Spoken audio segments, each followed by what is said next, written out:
اب ہم دیکھیں گے قرآن مجید میں آیات کے ذریعے کیا پتہ چلتا ہے ہم کو کہ یہ زبانیں بنانے والے زبانیں کون سے بنائی ہیں، یا ملک میں ملک کیا ہے، یہ سب سلسلہ، ہم سب کے رنگوں میں فرق ہے، یہ سب کیا ہے.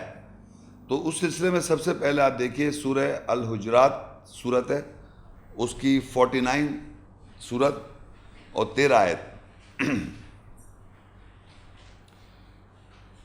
یا ایھا الناس انا خلقناکم من ذکر و انثی وجعلناکم شعوبا وقبائل لتعارفوا ان اکرمکم عند اللہ اتقاکم ان اللہ علیم خبیر.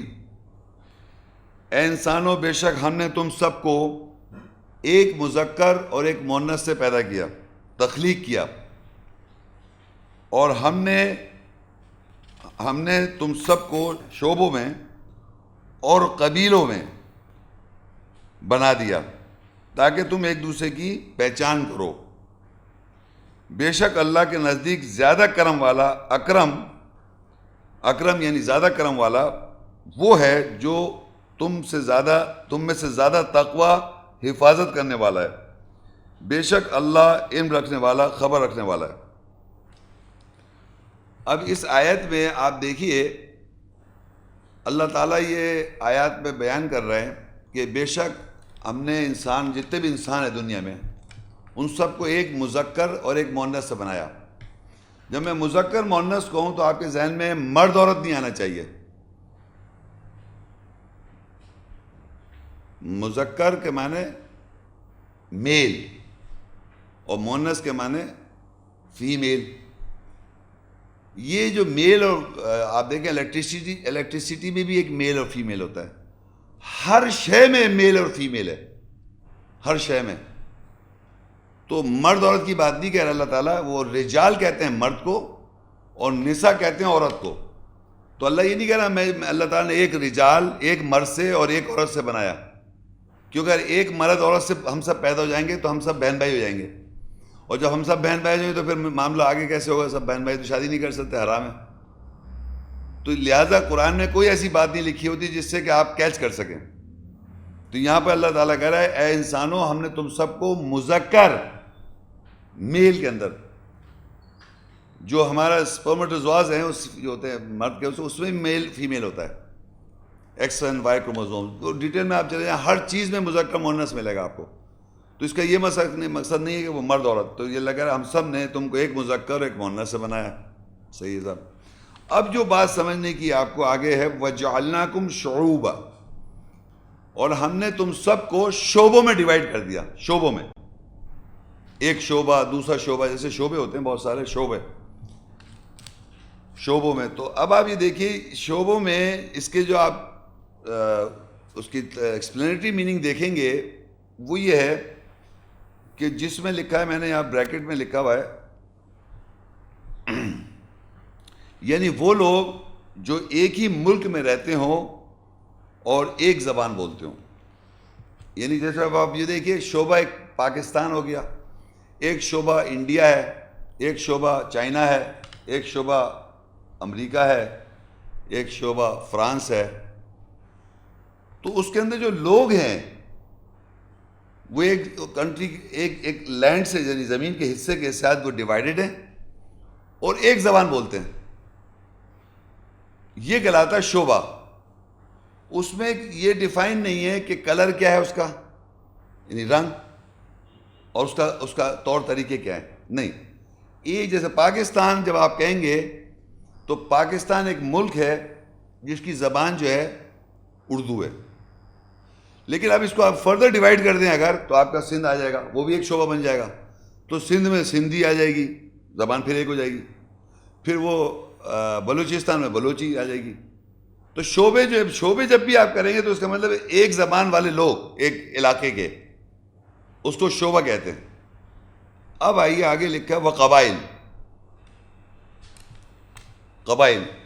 اور قبائل قبیلوں اور قبیلوں میں، یعنی ایک شعبوں میں اللہ نے ہمیں وہ کر دیا، بنا دیا شعبوں میں، اور قبیلوں میں بنا دیا. قبیلے کون کیا ہے؟ یعنی وہ لوگ جو ایک ہی نسل یا نسب اور روایت سے جڑے ہوئے ہوں. اب یہ جو ایک ہی نسل اور ایک ہی نسب اور روایت سے جڑے ہوئے ہیں, یہ آ جاتا ہے آپ کا کلر اور آپ کی نسل, خاندان اور آپ کا کلچر. یہ آپ کہتے ہیں کہ اب دیکھیے جیسے اب پاکستان میں, پاکستان کیا ہو گیا, ایک ملک ہو گیا, ایک شعبہ ہو گیا, اس کے اندر اردو لینگویج مین ہو گئی. لیکن اب جب آپ اس کو مزید ہم اندر دیکھیں, اس میں کس قسم کے لوگ ہیں, قبائلی لوگ کون ہیں؟ تو آپ بلوچستان کے لوگ ہیں, وہ بلوچی ہیں, وہ قبائلی ہیں, ان کا ایک اپنا ایک کلچر, اپنا ایک سسٹم ہے. اسی طرح پشتون ہیں, ان کا اپنا ایک کلچر اور سسٹم ہے. اسی طرح مہاجر ہیں, ان کا اپنا ایک کلچر ہے. اسی طرح پنجاب کے لوگ ہیں, ان کا اپنا کلچر سسٹم ہے. یہ قبائل کہلاتا ہے, جس کا جو جڑے ہوئے ہوتے ہیں خاندان.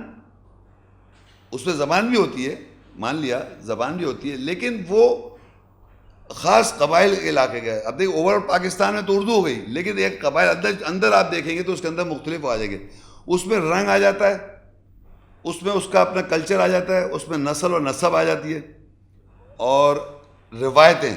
یہ ہماری یہ روایت ہے. یہ جو ہے نا, یہ اللہ نے ہمیں اس طرح ڈیوائڈ کیا ہوا ہے.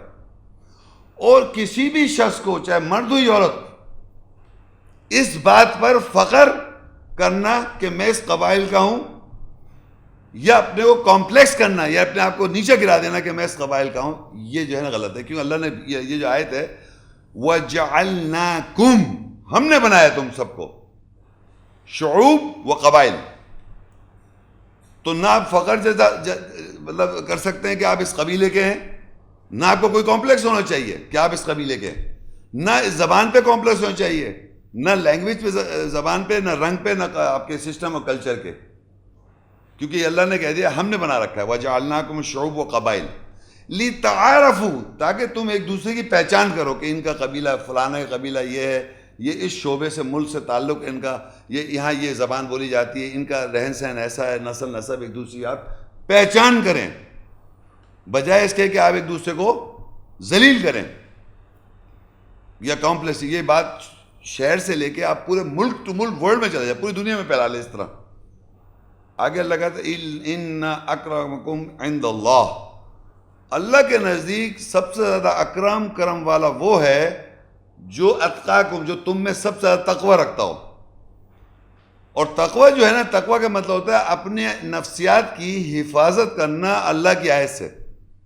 یعنی آپ کی نفسیات جو ہے وہ شیطان آپ کی نفسیات کو گمراہ کرنے میں لگا ہوا ہے, بار بار آپ کو غلط راستے پہ لے کے جا رہا ہے.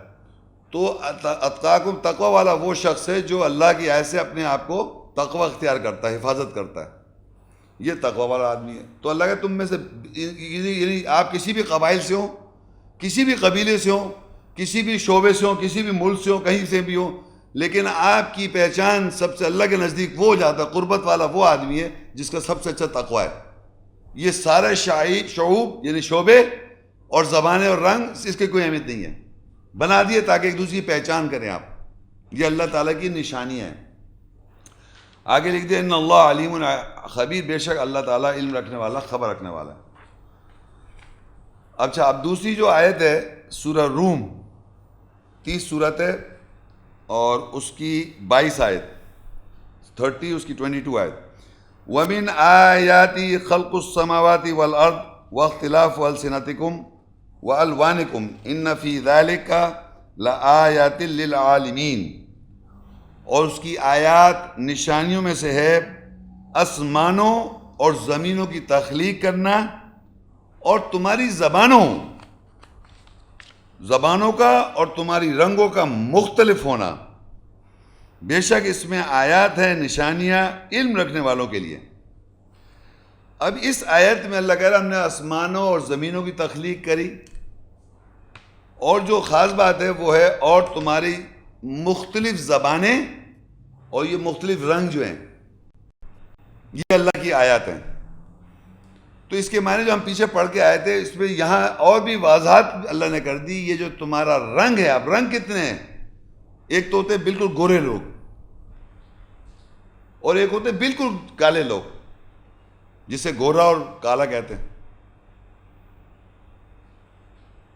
اور دوسرے ہوتے ہیں یہ یلو ریس, زردی مائل، اور ایک جو گندمی ہے وہ ہم سب ہیں. یہ چار جو ہے نا مین ریسز ہیں، باقی مکسچرز ہیں وہ ایک الگ. مین جو چار ہیں یعنی براؤن بلیک وائٹ براؤن اور یلو، کالا گورا گندمی اور زردی مائل، یہ بیسک ریسز ہیں، ان کی بیسک جینز ہیں یہ. اب آپ یہ نوٹ کریں کہ اللہ کا یہ مختلف رنگ اور مختلف زبانیں، یہ اللہ کی آیات ہیں. میں بتانا چاہ رہا ہوں یہ جو رنگ مختلف اللہ نے بنائے، اس میں فقر کرنا یا کمپلیکس کرنا دونوں غلط ہے، یہ اللہ کی بناوٹ ہے. یہ انسان کو اچھی طرح اپنے ذہن میں بٹھا لینا چاہیے کہ جو بھی اللہ نے جس آدمی کو جو رنگ بنایا ہے، اور جو بھی جس زبان جس گھرانے میں پیدا ہو گیا اور جس کلچر میں پیدا ہو گیا، جس اس میں پیدا، اس کا کوئی تعلق نہیں ہے اللہ کے انسان کو جو معاشرے نے یہ سسٹم بنایا ہوا ہے کہ جس پہ وہ فخر کر رہا ہے زبان پر، اس کی زبان کا وہ جو ہے وہ خود بانی نہیں ہے. یہ اللہ تعالیٰ نے آپ کو بتا دیا. تو یہ رنگ، اب میں آپ کو پیچھے بتا چکا ہوں شعبے، اور وہ بھی بتا چکا ہوں، تو سمجھ لی زبان بھی یہاں میں پتہ چل گئی. تو زبانیں بھی اللہ نے بنا رکھی ہیں جتنی بھی زبانیں دنیا میں ہیں.